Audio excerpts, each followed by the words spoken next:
मनोज कुमार का जन्म ब्रिटिश औपनिवेशिक काल के दौरान वर्तमान पाकिस्तान के एक शहर एबटाबाद में हुआ था।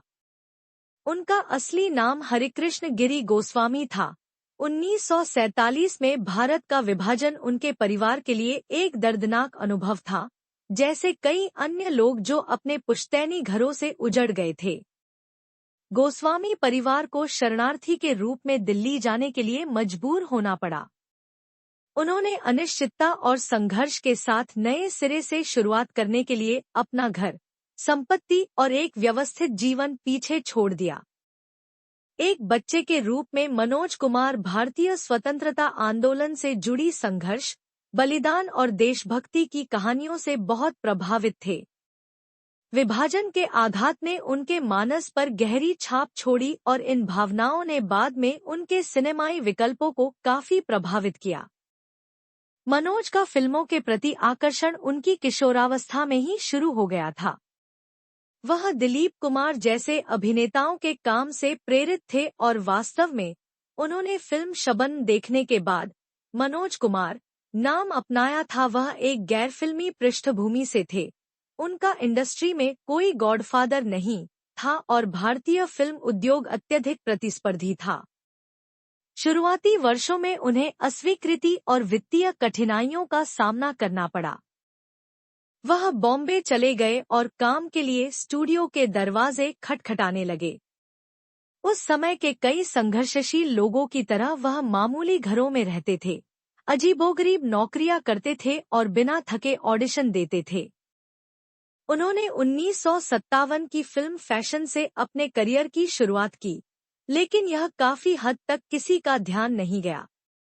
उनकी पहली उल्लेखनीय भूमिका 1960 की फिल्म कांच की गुड़िया में आई, लेकिन यह 1962 की फिल्म हरियाली और रास्ता थी जिसने दर्शकों के दिलों में उनकी पहचान बनानी शुरू की।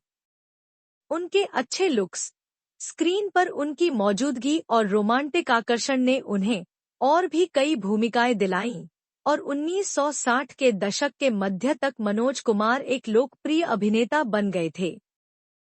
मनोज कुमार ने 1965 की युद्ध फिल्म शहीद से स्टारडम हासिल किया, जिसमें उन्होंने क्रांतिकारी भगत सिंह का किरदार निभाया था। यह फिल्म एक बड़ी हिट रही और अपनी देशभक्ति के जोश और भावनात्मक गहराई के कारण भारतीय दर्शकों के दिलों में उतर गई। शहीद की सफलता ने मनोज कुमार के करियर में एक महत्वपूर्ण मोड़ ला दिया और एक देशभक्त नायक के रूप में उनकी छवि को जन्म दिया। उनकी अगली फिल्म हिमालय की गोद में ने बॉलीवुड में उनकी स्थिति को और मजबूत किया। लेकिन जिस फिल्म ने उनके करियर और व्यक्तित्व को सही मायने में परिभाषित किया वह थी उपकार, एक ऐसी फिल्म जिसमें उन्होंने न केवल अभिनय किया बल्कि लेखन और निर्देशन भी किया। तत्कालीन प्रधानमंत्री लाल बहादुर शास्त्री के नारे जय जवान जय किसान से प्रेरित होकर उपकार ने एक किसान सैनिक की कहानी बताई और भारत की सशस्त्र सेनाओं और कृषि की दोहरी ताकत का जश्न मनाया। यह फिल्म एक ब्लॉकबस्टर थी और इसने मनोज कुमार को राष्ट्रीय गौरव की मजबूत भावना वाले निर्देशक अभिनेता के रूप में स्थापित किया। तब से उन्हें अक्सर भारत कुमार कहा जाने लगा, एक ऐसा उपनाम जो भारतीय देशभक्ति के अवतार के रूप में उनकी ऑन स्क्रीन पहचान का प्रतीक था।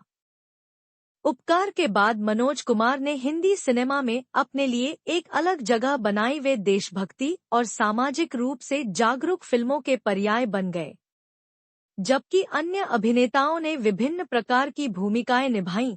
मनोज कुमार ने ऐसे किरदारों पर ध्यान केंद्रित करना शुरू किया जो राष्ट्रीय गौरव, सांस्कृतिक मूल्यों और सामाजिक सुधारों को दर्शाते थे। उनकी फिल्मों ने भारतीय मध्यम वर्ग और ग्रामीण दर्शकों के दिलों को छू लिया, जिन्होंने उनमें अपने आदर्शों और संघर्षों का प्रतिबिंब देखा। उनकी कुछ सबसे प्रतिष्ठित देशभक्ति फिल्मों में शामिल हैं फिल्म पूरब और पश्चिम, भारतीय और पश्चिमी संस्कृतियों के टकराव की कहानी जिसमें मनोज कुमार एक पारंपरिक भारतीय की भूमिका निभाते हैं जो पश्चिम की यात्रा करता है और एनआरआई द्वारा सामना किए जाने वाले पहचान के संकट का सामना करता है। फिल्म रोटी कपड़ा और मकान, बेरोजगारी, भ्रष्टाचार और गरीबी पर एक सशक्त टिप्पणी। फिल्म क्रांति 1980 के दशक की सबसे बड़ी हिट फिल्मों में से एक। क्रांति ब्रिटिश शासन के दौरान की एक महाकाव्य कहानी थी जिसमें दिलीप कुमार उनके सहकलाकार थे। फिल्म क्लर्क हालांकि कम सफल रही, इस फिल्म ने सामाजिक असमानताओं और ईमानदारी और कर्तव्य के महत्व को संबोधित करने की कोशिश की। ये फिल्में सिर्फ व्यावसायिक सफलताएं नहीं, वे सांस्कृतिक कार्यक्रम भी थी। इनसे उनकी राष्ट्रवादी छवि मजबूत हुई और वे पीढ़ियों से घर घर में मशहूर हो गए। अपनी सफलता के बावजूद मनोज कुमार की यात्रा बाधाओं से रहित नहीं रही। उन्हें अपनी फिल्मों पर रचनात्मक नियंत्रण बनाए रखने में कई चुनौतियों का सामना करना पड़ा। अक्सर निर्माताओं और वितरकों के साथ टकराव होता था, जो ज्यादा व्यावसायिक तत्व चाहते थे। संदेश संचालित सिनेमा के प्रति उनका झुकाव उनकी ताकत और सीमा दोनों था। 70 के दशक के अंत और 80 के दशक की शुरुआत में हिंदी फिल्म उद्योग ने मसाला मनोरंजक एक्शन फिल्मों और अधिक ग्लैमर्स कहानी कहने की ओर रुख करना शुरू कर दिया। मनोज कुमार जिस तरह के नैतिक संचालित सिनेमा के हिमायती थे, वह धीरे धीरे लुप्त हो रहा था। क्रांति जैसी फिल्मों ने उन्हें नई हवा दी, लेकिन नए दर्शक अमिताभ बच्चन जैसे सितारों की ओर झुक रहे थे, जिनका गुस्सैल युवा व्यक्तित्व उस समय को बेहतर ढंग से दर्शाता था। क्लर्क और मैदान-ए-जंग जैसी उनकी बाद की फिल्मों ने अच्छा प्रदर्शन नहीं किया। इसके अलावा प्रतीकात्मकता और भारी संवादों से भरी उनकी फिल्म निर्माण शैली को अक्सर उभरते दर्शकों द्वारा मेलोड्रामा और पुराना कहकर आलोचना की जाती थी। लेखक, निर्देशक, निर्माता, अभिनेता के रूप में भी मनोज कुमार ने कई भूमिकाएं निभाईं। अक्सर फिल्मों के असफल होने पर वित्तीय नुकसान उठाने का जोखिम उठाया। उन्हें बाद के जीवन में स्वास्थ्य संबंधी समस्याओं से भी जूझना पड़ा, जिसके कारण वे सार्वजनिक रूप से नहीं दिखाई दिए और सिनेमा में सक्रिय रूप से शामिल नहीं हो पाए। निजी जीवन की बात करें तो मनोज कुमार हमेशा से ही निजी व्यक्ति रहे हैं। उन्होंने शशि गोस्वामी से शादी की और उनके 2 बेटे हैं, विशाल और कुणाल गोस्वामी। कुणाल गोस्वामी को 1980 के दशक में फिल्मों में लॉन्च किया गया था और मनोज कुमार ने उन्हें कलाकार और पाप की कमाई जैसी कुछ फिल्मों में निर्देशित किया था। हालांकि कुणाल अपने पिता की सफलता को दोहरा नहीं पाए और अभिनय से दूर होने से पहले उन्होंने बॉलीवुड में कुछ समय तक काम किया। मनोज कुमार हमेशा पर्दे के पीछे लो प्रोफाइल रहे और उनका परिवार कभी मीडिया की सुर्खियों में नहीं रहा। अपनी विशाल सार्वजनिक छवि के बावजूद उनका निजी जीवन जमीनी और विवादों से मुक्त रहा। उन्होंने हमेशा एक अनुशासित, सिद्धांतवादी और गहरे देशभक्त व्यक्ति की छवि पेश की। भारतीय सिनेमा में मनोज कुमार के योगदान को व्यापक रूप से स्वीकार किया गया है। पद्मश्री भारत के सर्वोच्च नागरिक सम्मानों में से एक।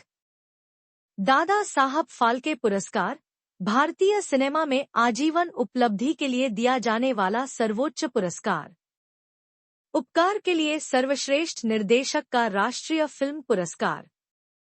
अभिनय और निर्देशन के लिए कई फिल्म फेयर पुरस्कार। भारत भर में विभिन्न सांस्कृतिक और देशभक्त संगठनों द्वारा सम्मानित।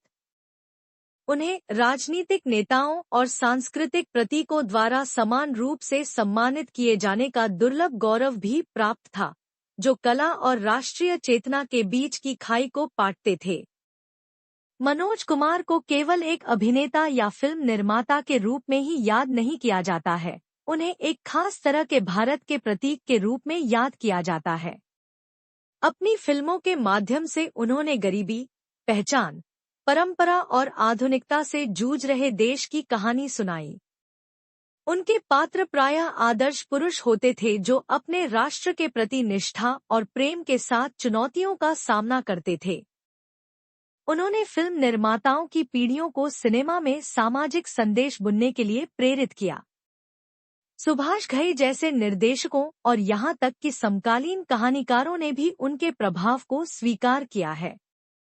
स्क्रीन से उनकी अनुपस्थिति में भी मेरे देश की धरती, भारत का रहने वाला हूँ और मैं ना भूलूंगा जैसी फिल्मों के उनके प्रतिष्ठित दृश्य, गीत और संवाद लाखों भारतीयों की याद में अंकित हैं। मनोज कुमार का जीवन देश के प्रति लचीलेपन, जुनून और अटूट प्रेम की कहानी है। एक शरणार्थी बच्चे से लेकर भारत के सबसे सम्मानित सिनेमाई किंवदंतियों में से एक तक की उनकी कहानी आधुनिक भारत की कहानी के साथ गहराई से जुड़ी हुई है। जबकि आज के सिनेमा ने अलग अलग रूप ले लिए हैं, मनोज कुमार जिस चीज के लिए खड़े थे, विवेक और दिलवाला सिनेमा, उसका सार कालातीत बना हुआ है।